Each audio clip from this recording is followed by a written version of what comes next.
análisis cuando son las 8:35. Vamos inmediatamente a nuestro panel de conversación y le damos la bienvenida luego de unas merecidas vacaciones a Montserrat Rolano.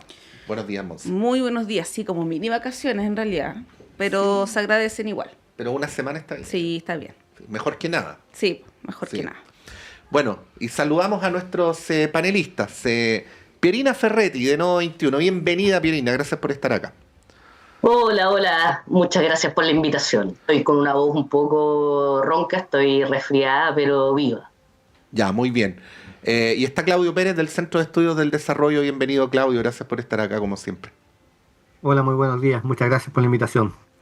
Sí, buenos días, Claudio, Pierina, bienvenidos a este inicio de semana que empieza bien noticioso en materia política, electoral, presidencial, podríamos decir. Han salido algunas encuestas durante el fin de semana que marcan la pauta probablemente de lo que va a pasar esta semana en términos de los posicionamientos de los candidatos, con un panorama ya claro de cara a noviembre, y bueno, donde Janet Jara se consolida en el primer lugar, cosa que es más o menos predecible, ¿eh? O sea, es una candidata del sector, mientras que la derecha está dividida en 2, en 3 o hasta en 4, si uno considera también a Franco Parisi, ¿no? Lo ubica en ese sector.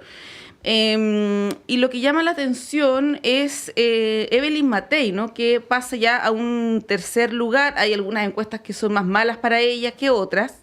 Pero no hay ninguna buena. Pero no hay ninguna buena, exactamente. Sí. Pasó del primero al tercer lugar, lo que efectivamente genera preocupación en su comando. Y quería partir con eso, y ya vamos a hablar del oficialismo, pero quería partir con el caso de Evelyn Matei y este dilema que también se ha escrito en la prensa durante el fin de semana, si es que moverse hacia el centro, hacia los llamados huérfanos del centro, de la centroizquierda, o si pelearle a José Antonio Kast, ¿no? La verdad es que uno escucha y ve a Evelyn Matei y no, o por lo menos yo, no me queda claridad de cuál es la estrategia, quién le está hablando.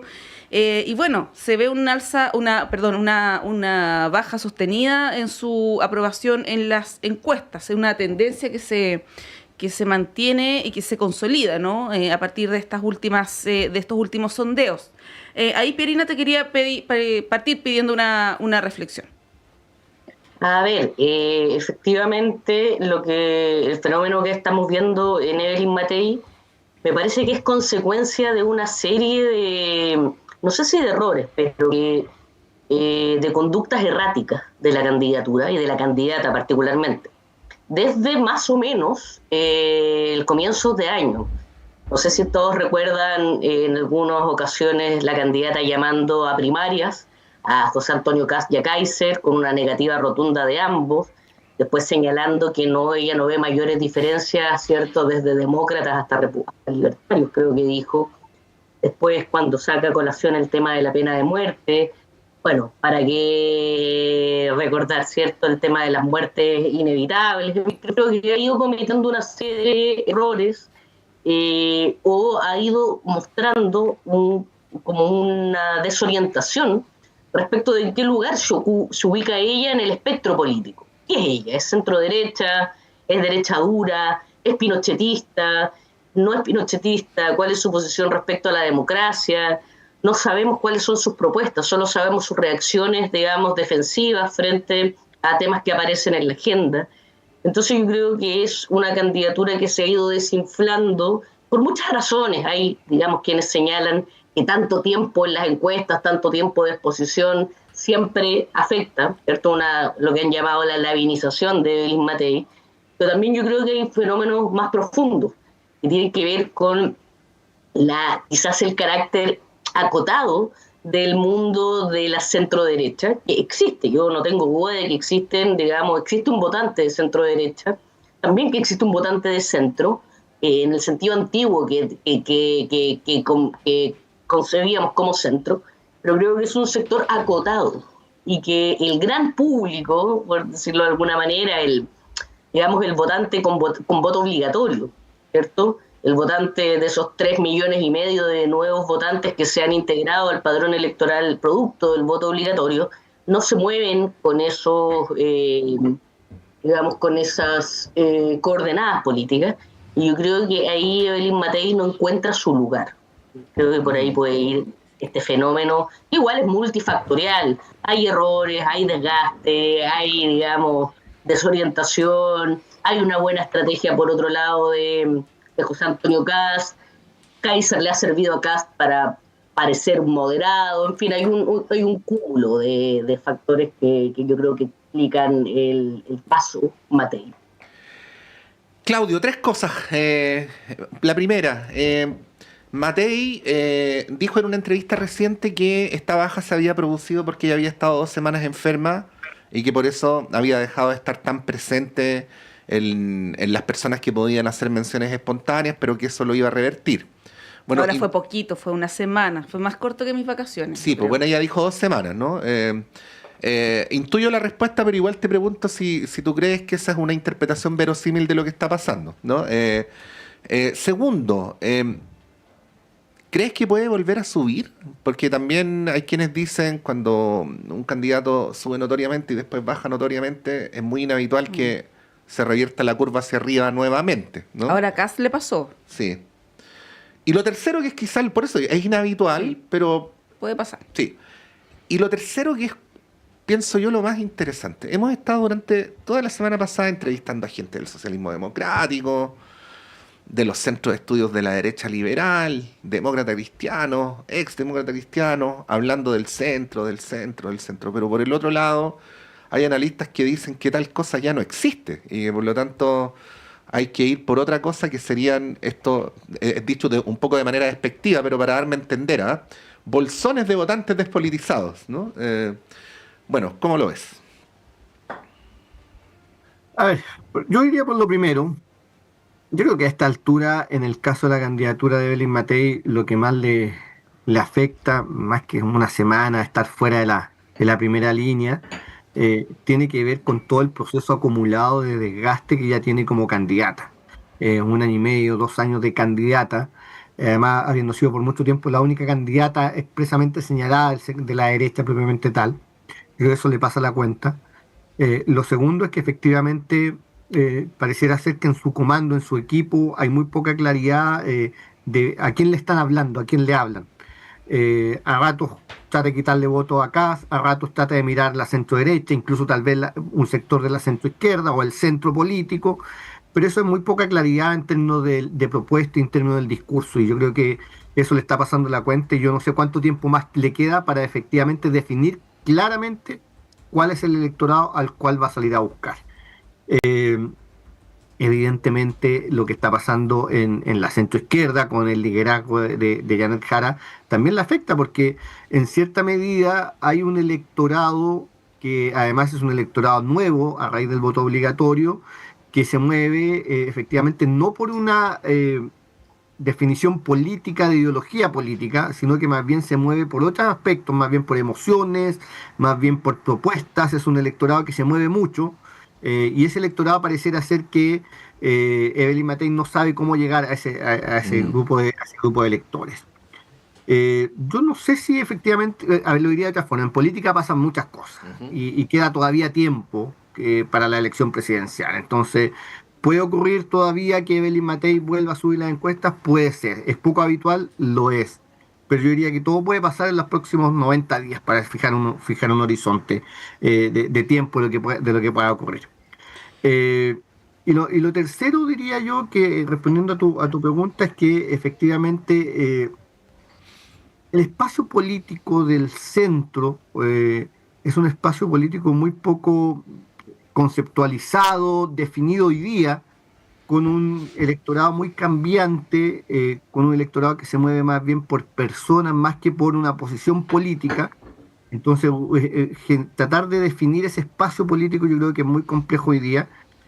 Hay distintas candidaturas que han tratado de decir o señalar que buscan representar ese centro político, pero es un espacio muy desdibujado hoy día en términos políticos. Yo diría que la ciudadanía hoy día está mirando más bien propuestas, está mirando mucho confianza en los candidatos, está mirando mucho emociones por las cuales movilizarse, más que por una posición política. Y le pasa tal vez lo mismo a la derecha hoy día, ya que estamos concentrados hoy día hablando de la oposición en este momento, que también le cuesta en cierta medida construir un relato propiamente tal de derecha o de centro derecha. Lo que existe más bien son propuestas que tienden a apuntar a determinado electorado, más que a una identidad de derecha o de centro derecha. Sí, ahí, bueno, sobre uno de los puntos, Pierina, no sé cómo lo ves, pero a mí me da o tengo la idea de que en una democracia sólida los ciudadanos debieran votar por ideas, por proyectos políticos, por programas y no solamente por emociones, ¿no? Por carisma. Y esto no lo quiero personalizar en Janet Jara, sino que en general, ¿no? Porque ha sido mucho también la tónica en las últimas elecciones. Ahí quizás estamos al debe en términos también de poder difundir esos proyectos, que la ciudadanía efectivamente vote informada y no solamente respecto de emociones. Y lo segundo, sobre Evelyn Matei, claro, cuando ya se conoce el resultado hace una semana de Janet Jara como la candidata del oficialismo o de la centroizquierda, uno también podría ahí pensar que esto beneficia a Evelyn Matei, porque le da la oportunidad de moverse un poco más hacia el centro, pero no es necesariamente lo que vimos la semana pasada. Y bueno, y ahí está la pregunta si es que ella, por ejemplo, puede ir a disputarle votos a José Antonio Kast. Da la impresión que la gente que va a votar por Kast, que es de derecha, o muy de derecha, o de extrema derecha, como le queramos denominar, va a votar por Kast igual, ¿no? No va a ir a votar por Evelyn Matei si es que ella se derechiza aún más.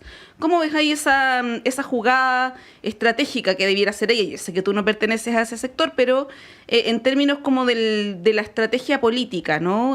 Porque claro, si uno lo pone quizás en el papel, le conviene más acercarse hacia la centro derecha o hacia el centro, ¿no? Pensando más en, no sé, Evópoli. Pero bueno, no necesariamente es lo que va a hacer. ¿Cómo lo ves? No le quiero dar consejos al comando de Matei, pero yo creo que probablemente se dieron cuenta de que la estrategia de derechización de Matei no da resultados, digamos. Que como tú bien dices, Monse, el votante Kast va a seguir votando por Kast y no se va a tentar con Matei si Matei dice pongamos minas antipersonales en el desierto. Lo que va a hacer es espantar al votante de centro derecha más razonable y dice, por Dios, ¿cómo vamos a poner minas antipersonales en el desierto? O ¿cómo vamos a estar hablando de pena de muerte? No sé. Lo que a mí me tiende a pasar es que creo que ese centro político, ese centro derecha que existe, no va para ganar una elección. Y que yo creo que ahí es donde, por supuesto, va a haber gente que va a votar por Matei, digamos. Yo creo que eso no está en duda. Hay incluso sectores de la exconcertación que se sienten, que son también, que existen, pero son pocos. ¿A cuánta gente representa, por ejemplo, una Soledad Alvear? ¿A cuánta gente representa, digamos, el mundo de algunos exdemócratas cristianos que han dado públicamente ahora su apoyo a Matei después de que Jara gana la primaria? Yo creo que ese mundo efectivamente existe, pero que es pequeño.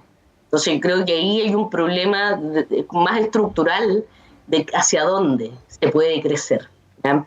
Un poco lo mismo que le pasaría a otra alternativa que quisiera levantarse como representante de esa centro izquierda que no quiere votar por Jara, y que también creo que existe, algunos votantes de Carolina Toá se van a ir a Matei, pero pocos. Yo creo que ahí hay un problema más estructural. Yo creo que están serios problemas la candidatura de Evelyn Matei, y no hay que olvidar que Kast no es un aparecido. Kast viene del tronco, digamos, histórico de la derecha en Chile, un ex UDI, y que para una parte de la UDI, una que ya se fue con Kast, otra que está ahí, digamos, Chile Vamos, la UDI se desdibujó y encuentra en Kast el original, ¿cierto? De la derecha deslavada que acusan, ¿cierto?, a Chile Vamos y en particular. Yo creo que una candidatura, la de Matei, que está en serios problemas. Yo no veo que tenga mucha potencialidad de crecimiento, pero como dice Claudio, siempre pueden cambiar las cosas en política. No siempre cambian, pero a veces cambian. Si Kast se cometiera muchos errores, qué sé yo. Ahora, es un hombre que comete pocos errores, pero de repente se le arrancan, digamos, los enanos, y ya lo vimos hace 2 semanas atrás en ese foro donde Paloma Ávila, la periodista, lo intentaba callar y el hombre no se callaba. A veces, digamos, tiene sus momentos, pero en general es un tipo de sangre fría que calcula muy bien. Y respecto a lo otro, yo lo he pensado mucho respecto al voto racional, el voto emocional, las emociones en política, si la gente debiera votar más por ideas o más. Yo no sé, la verdad, si en algún momento las cosas han sido así, tan frías y racionales, como que las personas voten por ideas y no por personas o por, digamos, figuras, por líderes. Yo no sé si quienes votaron por Salvador Allende se sabían el programa de la Unidad Popular de Memoria o vieron en esa figura, digamos, una condensación de aspiraciones sociales, de justicia, de vivir mejor, etcétera. Yo creo que es una mezcla. Nunca las cosas han sido tan frías y irracionales, y la dimensión emocional no es necesariamente irracional. Yo ayer leí una columna que decía, detrás de la candidatura, por ejemplo, de Janet Jara, que tanta emocionalidad le ponen en los análisis, hay muy buenas razones, digamos, para digamos, un sector de Chile verse reflejado en Janet Jara. Hay razones sociológicas, digamos, de desigualdad, de falta de oportunidades, de la trayectoria, digamos, de una mujer que viene de origen popular y va surgiendo en la vida producto de su esfuerzo. En fin, creo que las razones y las emociones están más juntas de lo que muchas veces creemos. Y nosotros el año pasado en la Fundación, en Nodo 21, hicimos un estudio, se llama Ganar sin Perder, sobre el pragmatismo de los sectores populares. Y en realidad lo que vemos es que los sectores populares, sobre todo los nuevos votantes, son pragmáticos. No están casados ideológicamente con ningún sector y se inclinan por personas y por propuestas que les hacen sentido.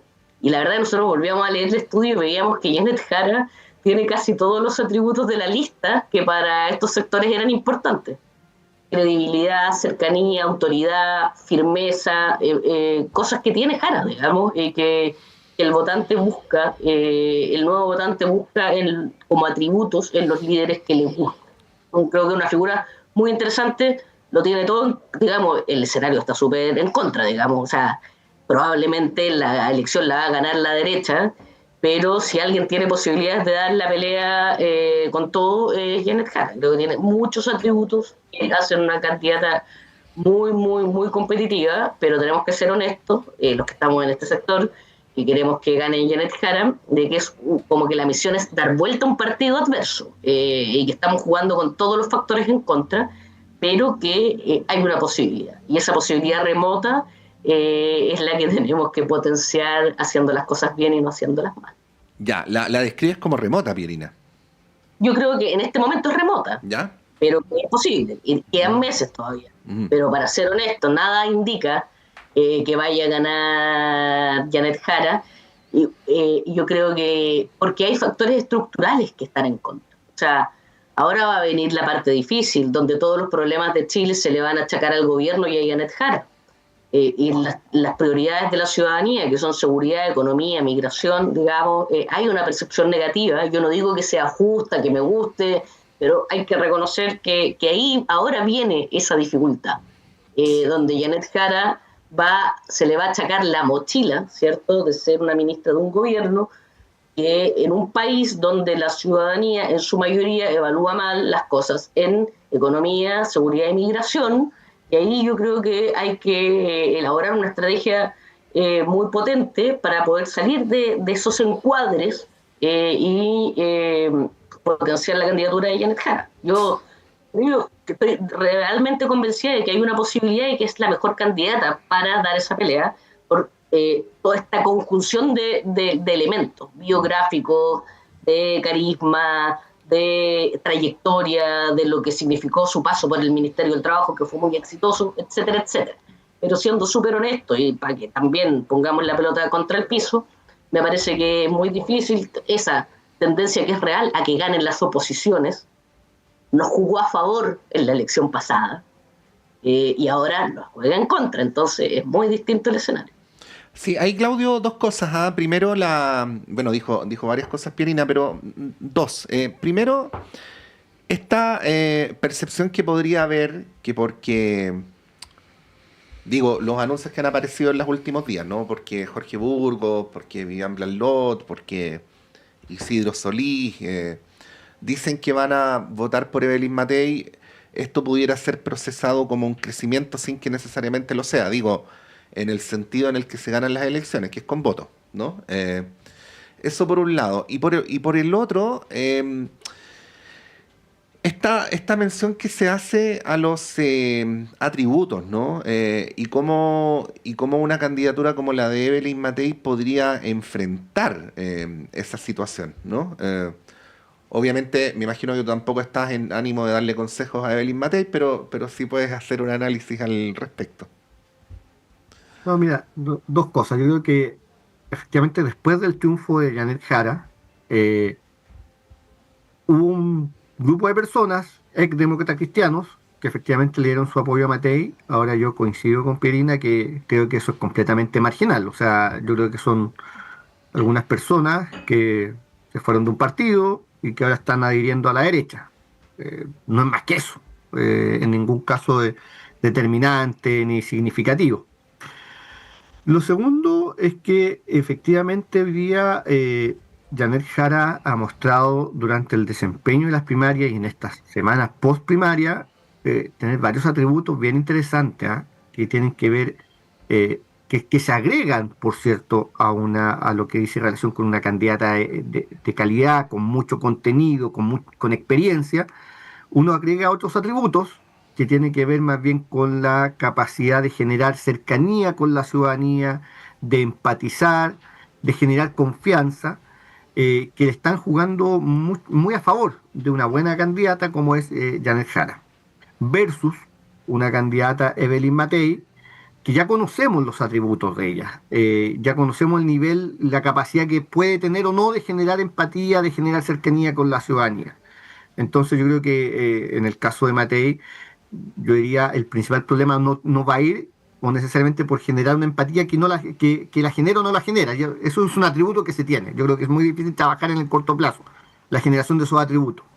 El tema, yo diría, de Matei tiene que ver con una definición de cuál es el foco de su electorado al que él le quiere hablar y jugar y apostar en ese electorado. Y yo creo que lo tiene muy difícil, porque tiene una candidatura de Kast que le genera problemas con la extrema derecha.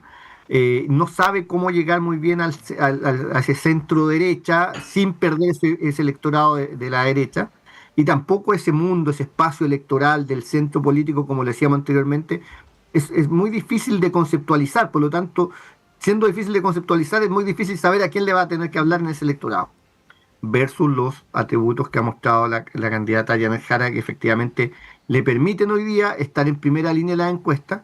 Ahora yo coincido con Pierina que ahora viene la parte difícil, que es efectivamente, quedan 4 meses, que pueden ser muy largos, para efectivamente mostrar la capacidad de generar amplitud en términos de una coalición política, que yo creo que el liderazgo de Jara tiene esa capacidad de convocar, pero efectivamente la derecha son 120 días donde le van a enrostrar todo lo que es este gobierno, todo lo que es el Ejecutivo, la sensación negativa que puede existir respecto de lo que ha hecho el Ejecutivo, y le van a enrostrar todo eso. Ahora, yo creo que hay algo a favor de Jara, que es que hoy día juega sola por la centroizquierda, versus la derecha, que tiene 3 candidaturas, que yo considero que fue un error completo de la derecha, no haber hecho primarias, donde 3 candidaturas que probablemente entre ellas se van a seguir peleando por lograr un buen resultado para poder pasar a la segunda vuelta. Y eso le puede jugar muy en contra a la derecha hoy día, versus el liderazgo de Jara, que tiene la capacidad de solo crecer hoy día electoralmente. Pero yo creo que hay un tema positivo en Jara, que yo creo que está entrando a pelearle un voto en sectores populares, que era un voto al cual estaba entrando con mucha más facilidad la derecha y el liderazgo de Kast. Ese es un electorado que se mueve más bien por propuestas que le lleguen a cada una de las personas. Ese es un electorado muy de pragmatismo, y yo creo que en ese electorado está entrando muy bien y con mucha claridad el liderazgo de Jara, y le está quitando votos a la derecha. Y yo creo que eso es muy interesante para poder mirar el resultado electoral que vamos a tener en la elección presidencial. Claro, y tiene una posibilidad de crecer en ese sentido.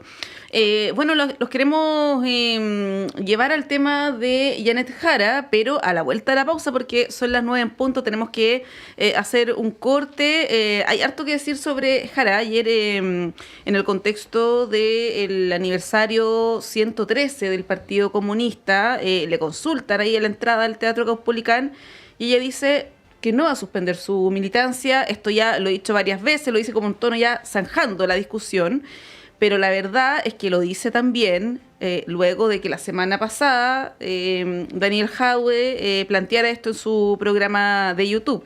Estuvo esto sobre la mesa, de hecho era un anuncio que se esperaba, lo dijo Marcos Barraza, que es como el brazo derecho de Janet Jara. Él dijo que iba a ser un gran anuncio.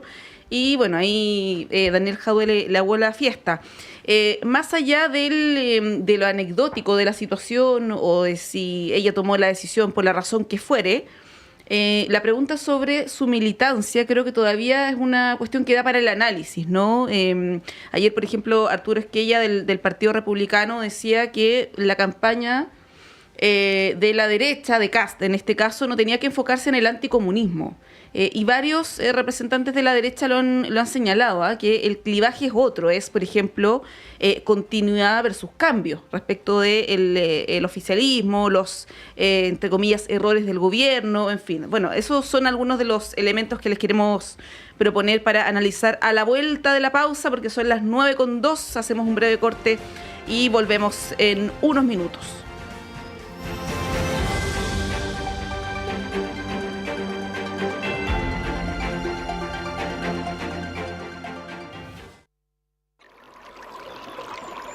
Aguas Trayén o Cascada en Mapudungún es la mejor agua purificada con tecnología de última generación. Para más información, visite su página web www.aguastrayen.com.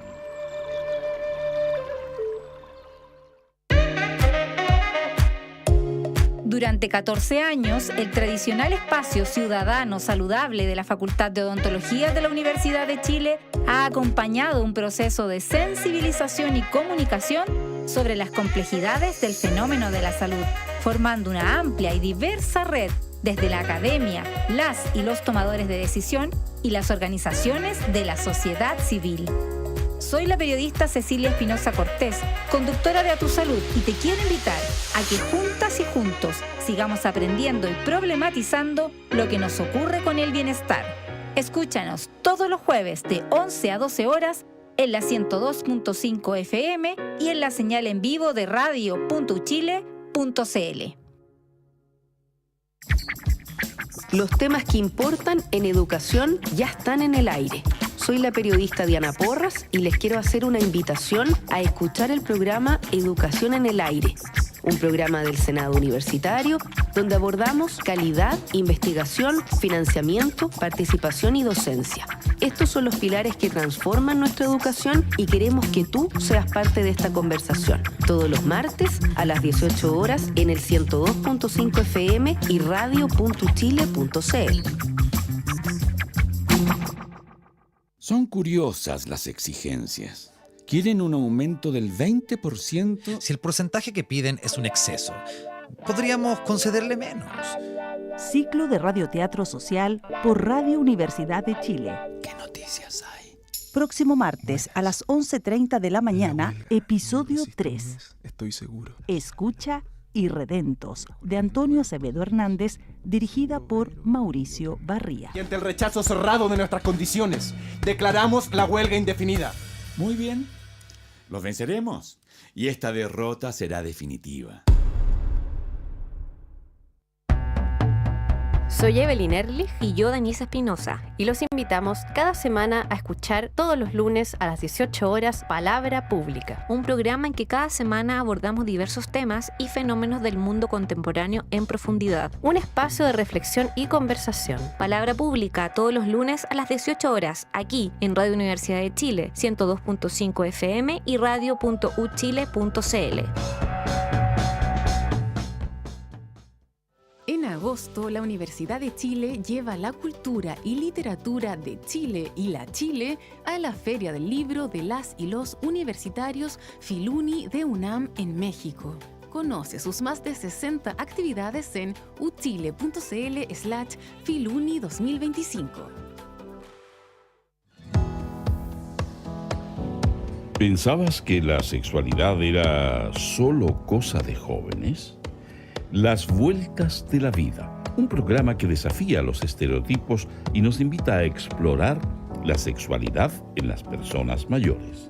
Hola amigos y amigas, soy Johnny Acevedo Ayala, profesor asociado de la Facultad de Medicina de la Universidad de Chile, y les invito a escuchar cada martes a las 11 de la mañana Las Vueltas de la Vida, sexualidad de las personas mayores. Prepárate para una mirada sincera y reveladora sobre un tema que nos concierne a todos y todas.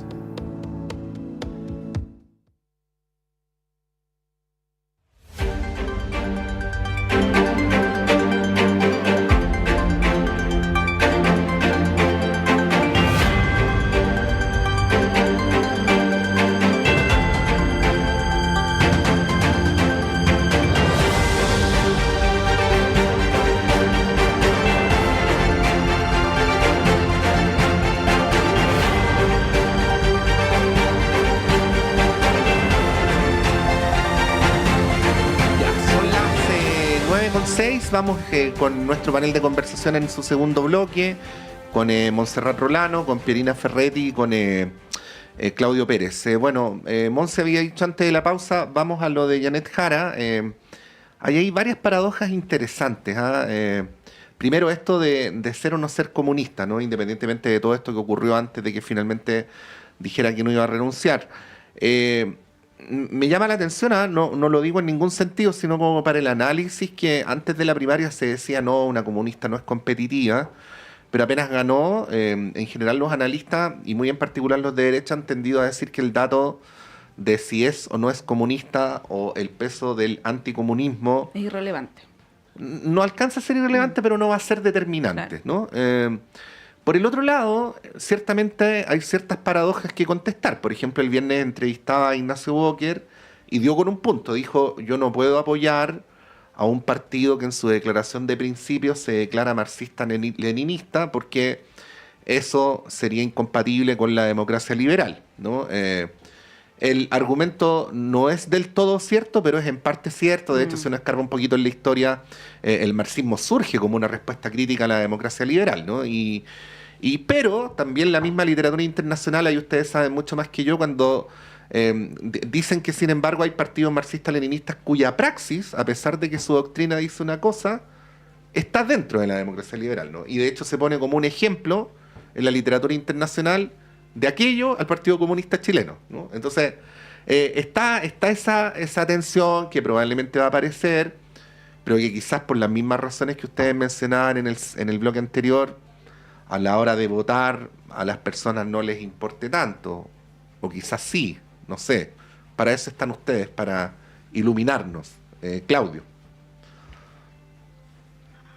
Mira, yo creo que Janet Jara ha mostrado, después de ganar la primaria, pero yo creo desde antes, con la capacidad que tuvo para efectivamente convocar y obtener resultados en la primaria, que ella es mucho más que el Partido Comunista. Mostró esa capacidad de trascender al Partido Comunista propiamente tal, por un lado. Y eso significó que ganara la primaria y que hoy día esté en primer lugar de las encuestas. Y el tema es mirar si eso es suficiente para construir hacia adelante. Yo creo que no es suficiente, pero sí es un buen punto de inicio. Y no tengo duda de la capacidad que tiene la candidata Jara para efectivamente poder potenciar todo eso que construyó hacia adelante para poder enfrentar a la derecha. Por otro lado, yo creo que el clivaje comunismo-anticomunismo evidentemente quedó claro después de la elección de la primaria y con el resultado que está teniendo Jara hoy día. No es precisamente ahí donde está el eje de preocupación de la ciudadanía para adherir a una candidatura. Además, como decía anteriormente, todos los partidos que están apoyando hoy día, más los que seguramente se van a sumar para poder apoyar la candidatura de Jara, dan cuenta de esa amplitud y esa capacidad de convocar distintos sectores políticos. Y yo creo que en eso lo está haciendo bastante bien en la candidatura. Y la derecha, efectivamente, lo que está señalando, lo que ha salido en las últimas columnas y lo que ha estado conversando, es que efectivamente el tema de tratar de atacar el anticomunismo no es algo que sea muy rentable. Porque para la ciudadanía, el votante común y corriente, estoy pensando, no estoy pensando en el actor político habitual, en la élite política. Tal vez para la élite política eso resulta muy, muy complejo, por lo que tú señalabas anteriormente, y uno puede sacar muchas cosas en ese sentido, pero eso es la élite política. Yo creo que para el votante común y corriente, que sea comunista o no sea comunista, no es un dato, no es relevante para votar.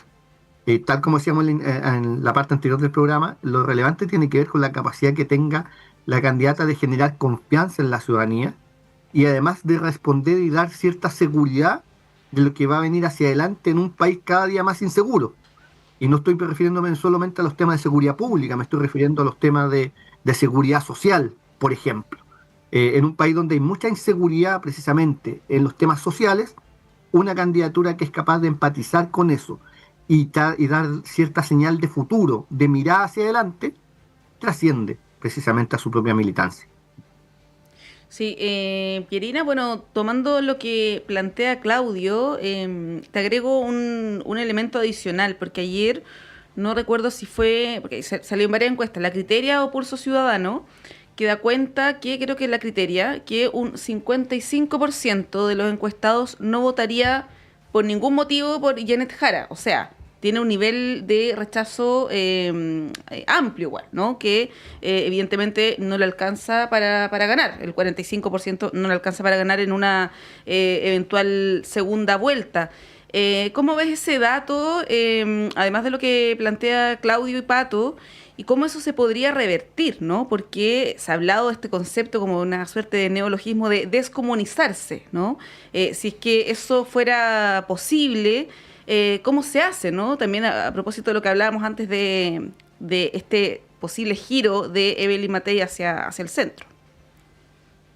Mira, yo creo que la derecha ya entendió, una parte de la derecha, y Kast y su comando no son nada de tontos, digamos. Ya lo dijeron, que la cuestión del comunismo no va a ser determinante. A una parte del votante sí, pero una parte muy pequeña del votante de Guerra Fría, digamos, que le teme al comunismo como al demonio, pero es, digamos, una fracción menor. Y que el punto débil, el talón de Aquiles de la candidatura de Janet Jara es su vínculo con el gobierno.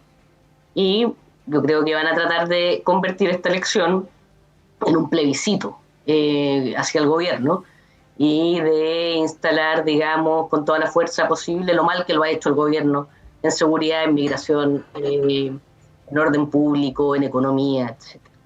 ¿Cómo salir de allí jugando para adelante, digamos, no en una posición defensiva? Siempre, porque creo que algo que no podemos hacer, que Janet Jara no debiera hacer, es que la campaña consista en responderle todas las críticas que va a instalar José Antonio Kast, digamos. Eso es una campaña que solo se defiende, junto con estar, al mismo tiempo que se defiende, está propagando, ¿cierto?, las ideas que está instalando la candidatura adversaria, que es lo que tú haces cuando estás siempre defendiéndote y no poniendo tú los temas en pauta. Y yo creo que ahí Janet Jara tiene mucha cancha para jugar en temas de derechos laborales, mejoramiento de la vida material de las familias populares chilenas, con la idea de sueldo vital, digamos, esta idea que incluso ha venido de la Iglesia. Yo creo que ahí tiene como distintas culturas de las cuales agarrarse Janet Jara. La idea de sueldo vital, si no me equivoco, quizás Claudio ahí me puede ayudar, en algún momento lo planteó la Iglesia, dejar de hablar de lo mínimo y hablar de la vida, digamos, que es lo necesario para vivir bien, no el mínimo para estar ahí rajuñando. Puede aprovechar esta nueva forma de medir la pobreza, que va a poner estándares mucho más exigentes para que una familia pueda considerarse sobre la línea de la pobreza. Pero yo creo que el fuerte va a estar en poner, digamos, en positivo todo lo que ella ha hecho para que las familias trabajadoras chilenas vivan mejor. Concretamente, como republicano, el partido de Kast se negó a cada una de las cosas que han hecho que las personas puedan vivir mejor. Se negaron el sueldo mínimo, votaron en contra de las 40 horas, votaron en contra de la reforma de pensiones. Creo que por ahí puede armarse una polaridad, digamos, porque yo no creo que Janet Jara vaya a ganar votos diciendo que va a poner minas antipersonales en la frontera. O sea, como ponerse más dura que Kast en materia de seguridad me parece imposible. Entonces yo creo que por ahí pues hay una posibilidad, digamos, de poner en positivo una agenda a favor de las condiciones de vida bien concretas, sueldo, tiempo de las clases populares, y yo creo que ella lo ha ido diciendo, yo no sé para dónde va la cosa todavía, ha puesto en todas sus entrevistas la cuestión de la salud. Yo creo que ya ese es un tema que no da más. El tema de las listas de espera es una cuestión súper sensible para mucha gente, y que realmente se ha convertido en una olla a presión. Yo creo que así como la reforma de pensiones fue como uno de los caballitos de batalla de este gobierno, la cuestión de la salud debiera ser uno de los caballitos de batalla del próximo, porque no da para más, realmente indigno, indefendible. Entonces creo que por ahí puede también tener un espacio. Sí, otra cosa de la que no hemos hablado hoy día, bueno, hemos venido hablando todos estos años, a veces con hastío, al menos en mi caso, no hablaré por ustedes, pero de la virulencia o de la deriva agresiva que ha venido teniendo la política chilena, ¿no? Y con una caja de resonancia bien central ahí en la Cámara de Diputados, como una institución donde se ejerce la política, ¿no? Especialmente durante este periodo legislativo. Entonces también otra de las cosas que han aparecido es porque en el papel han ido quedando atrás los candidatos más de centro, y tienen un lugar preeminente candidatos que vienen de partidos que están más bien en los extremos del sistema político, dígase Partido Republicano, Partido Comunista. Esto sería el augurio de una campaña presidencial, comillas, radicalizada, ¿no? Pero hay quienes están yendo en contra de ese argumento con el señalamiento, por ejemplo, de que a ambos les ha ido bien con un estilo claramente dialogante en el caso de Jara, quizás más estudiado en el caso de Kast, pero le ha ido bien, ¿no? O sea, ha sido menos confrontacional, menos descalificador y así sucesivamente. Es como si hipotéticamente el electorado ya estaría aburrido de estas altisonancias que hemos visto últimamente, o al menos en proceso de, ¿no? Que podría haber indicios de algunos matices en el ciclo político, en fin. Bueno, ahí quería preguntarles cómo lo ven. Si es como el papel podría decir que por haber un candidato republicano y una comunista, entonces vamos a tener una competencia electoral presidencial todavía más agresiva que la que habíamos visto en el pasado. Claudio. Yo creo que lo que queda de campaña presidencial, en realidad el inicio de esta campaña presidencial hoy día después de las primarias, se va a jugar en dos niveles. Un nivel que dice relación con una agresividad para enrostrar fracasos, para enrostrar deudas pendientes, para enrostrar cosas que van quedando pendientes respecto del gobierno y de la centroizquierda, y tal vez de hacia la derecha y la centroderecha. Se va a jugar en un nivel probablemente de la dirigencia política, donde yo creo que a raíz de lo que hemos visto en los últimos años, y no los últimos años, sino que ya varios años, el nivel de virulencia que existe es bastante alto para enfrentar cada proceso electoral, cada diferencia de opinión. Y yo creo, o tengo la expectativa, que eso no va a cambiar necesariamente. Pero se juega en otro nivel, que yo creo que es algo bien interesante para poder mirar en esta campaña, que se va a tratar de mirar en la capacidad que tengan los candidatos, y la candidata en este caso, Janet Jara, de poder generar un discurso más dialogante que permita generar acuerdos donde el público al cual se le va a hablar no es precisamente este primer público que yo describí, es más bien el público del ciudadano, el votante, las clases más populares, que efectivamente están mirando y buscando liderazgos que sean capaces de convocar, de generar acuerdos y de dar tranquilidad hacia el futuro, lo que yo estaba señalando anteriormente. Quien sea capaz de empatizar con esa necesidad de construir un camino distinto, quien sea capaz de construir ese relato de que es posible tener un Chile mejor, de que es posible mejorar las condiciones de vida de las personas, va, a mi juicio, poder optar a un buen resultado electoral. Y a mí me parece que en ese camino quien tiene mejor posibilidades hoy día es Janet Jara, porque enrostra una candidatura nueva que no nace de la élite política, muestra una candidatura que viene precisamente producto del trabajo, del mérito político y de la capacidad política que ella ha mostrado, pero con una trayectoria de vida muy interesante y muy atractiva que logra empatizar, a mi juicio, y que tiene capacidad para construir ese relato de futuro. A mí me parece que las candidaturas de derecha han cometido el error de quedarse solamente en el primer nivel, de no construir un relato, no han tenido una capacidad de construir ese relato. Y me parece que la candidatura hoy día de la centroizquierda tiene esa capacidad hoy día de construir, de mirar hacia adelante. La tiene porque es alguien que está irrumpiendo en el escenario político, no es alguien que viene del pasado, es alguien más bien que es capacidad de mostrar, que tiene capacidad de mostrar que se puede mirar hacia el futuro, haciéndose cargo de todas las cosas pendientes que quedaron.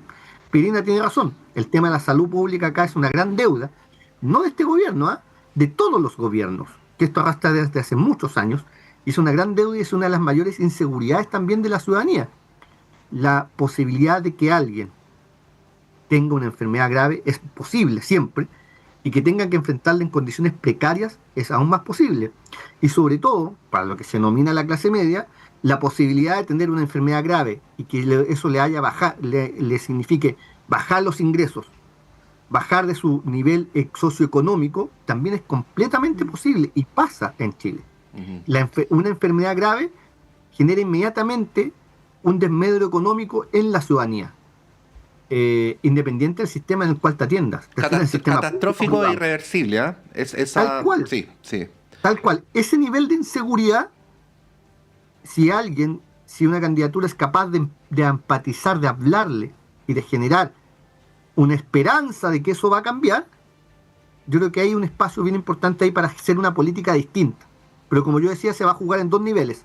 Y creo que en el segundo nivel, Janet Jara tiene mucha más posibilidad de obtener un buen resultado. Sí. Oye, a propósito de las campañas, hace hartos años que venimos viendo campañas bien virulentas. Se me viene a la cabeza la de Piñera 2, cuando estaba Michelle Bachelet ya en sus últimos años, y sale este concepto de Chilezuela, ustedes se acordarán, ¿no? Y Piñera, bueno, criticando todas las políticas implementadas y todos los proyectos, ¿no? De ese gobierno que ha sido uno de los más transformadores después de la vuelta de la democracia. Sí, las primarias de la derecha también fueron rudas. Sí, esa vez, también. Sí. Bueno, y en la elección pasada también lo fue, en un contexto también de post-estallido. Bueno, Pierina, Claudio, nos quedan poquitos minutos y queríamos pedirles una opinión breve, sucinta, respecto de la participación del presidente Boric en la cumbre de los BRICS en Brasil, que termina hoy. Ha habido algunas declaraciones, muchas de ellas de carácter privado, por lo tanto no las conocemos. Hay algunos elementos llamativos, interesantes, como el hecho de que el presidente chino no participó de esta cumbre. El presidente ruso no pudo llegar a Brasil por su orden de captura internacional, ¿no? Y bueno, está la pregunta que sigue estando vigente sobre la conveniencia de la participación del presidente como invitado a esta cumbre, en un momento donde además Donald Trump anuncia aranceles adicionales a los países alineados con los BRICS, pues de un 10% adicional. Vaya uno a saber si es puro humo o si efectivamente esto se va a concretar. Pierina. A ver, no, yo no tengo duda respecto de que correspondía que el presidente asistiera en calidad de invitado a esta cumbre. Creo que el escenario geopolítico es tan inestable y está en una reorganización, eso es indudable. Era imposible que no ocurriera, ¿cierto? Con un ordenamiento internacional que más o menos es el mismo en lo formal, es el mismo después de la Segunda Guerra Mundial, ¿cierto? Con unas Naciones Unidas que se organizan después, digamos, de esa guerra y de sus consecuencias, y un mundo dividido en dos campos de influencia y dos polos muy claros. Eso ha ido cambiando, China se ha ido consolidando como una potencia, las naciones del sur van también evaluando las consecuencias que ha tenido la dependencia exclusiva de uno u otro polo. Yo creo que la participación de Boric del presidente Boric en esta cumbre se justifica completamente. Las amenazas de Donald Trump va a ser algo con lo que vamos a tener que aprender a convivir. Lo hemos visto desde el inicio de su mandato y también hemos visto cómo ha tenido que ir aplazando sus propios anuncios de aranceles. Yo creo que una parte es bluff, otra parte se concreta, digamos, no hay una estabilidad tampoco en la línea que Trump sigue. Simplemente es la conveniencia. En eso también Trump es muy pragmático. Si tiene que desdecirse de lo que dijo porque no le conviene a Estados Unidos, lo va a hacer. Entonces, me parece que está bien que haya asistido. Es interesante que se arme un polo distinto en un mundo que va a ser multipolar y se está caminando hacia allá. Y va a ser un proceso muy tumultuoso, muy dificultoso. Europa también está buscando su autonomía estratégica, está invirtiendo más en armamento precisamente porque han comprendido que su dependencia de Estados Unidos es insostenible. Y creo que en eso está el mundo. Chile no tiene un lugar determinante en las tendencias que vayan a determinar el ordenamiento geopolítico y tiene que saber moverse con fluidez, con inteligencia en ese escenario y también con principios. Todos hemos recordado cuando el presidente Lagos dio su voto en contra en el Consejo de Seguridad de la ONU para la invasión a Irak por parte de Estados Unidos, y fue una decisión difícil, muy criticada en su momento y muy valorada con el tiempo, y creo que Chile tiene que mantenerse con una sana autonomía dentro de lo posible en términos geopolíticos, que no es lo mismo que comerciales. Chile es completamente dependiente del comercio internacional y, por supuesto, basta mirar los nombres de las naciones que están reunidas en los BRICS como para saber la importancia que tienen. China es nuestro principal socio comercial, con India estamos intensificando relaciones, Brasil es el país y la economía más grande de Sudamérica. O sea, es imposible un Chile sin relación con esas naciones. Ahora, integrar los BRICS como miembro, yo creo que es algo que hay que evaluar en su mérito. Yo no tendría en este momento la capacidad de dar un sí o un no, pero lo que sí seguro es que hay que evaluarlo y tomar una decisión al respecto. Y la asistencia del presidente ha sido apoyada por muchos sectores, digamos, incluso por ex cancilleres que no son proclives al presidente Boric y han estado a favor de su asistencia, y el resto me parece que es más chaya y bulla y ruido con fines netamente propagandísticos y electorales. Claudio.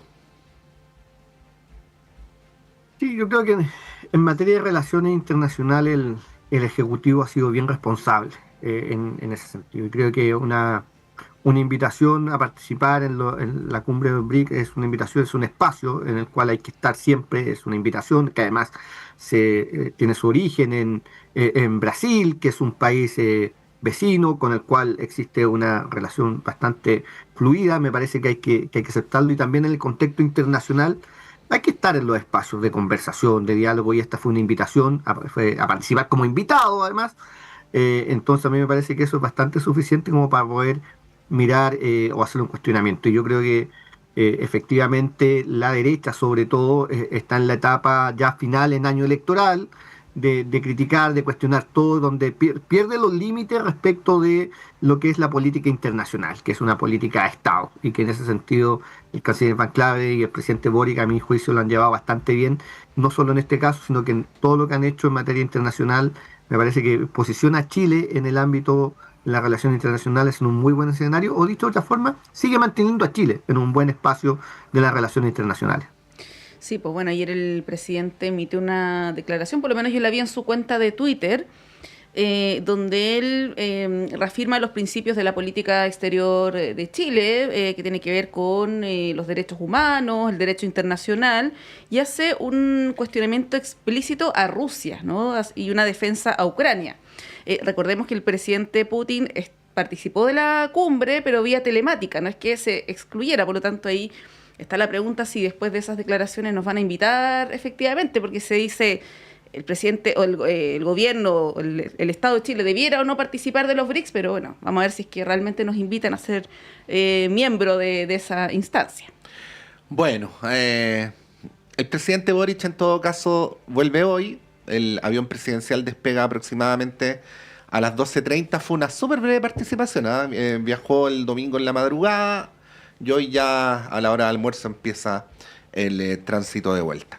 Hemos estado esta mañana de día lunes con Pierina Ferretti. Muchas gracias, Pierina. Cuídate, abrígate, mejórate. Gracias por la invitación y buena semana. Y Claudio Pérez, que estén muy bien.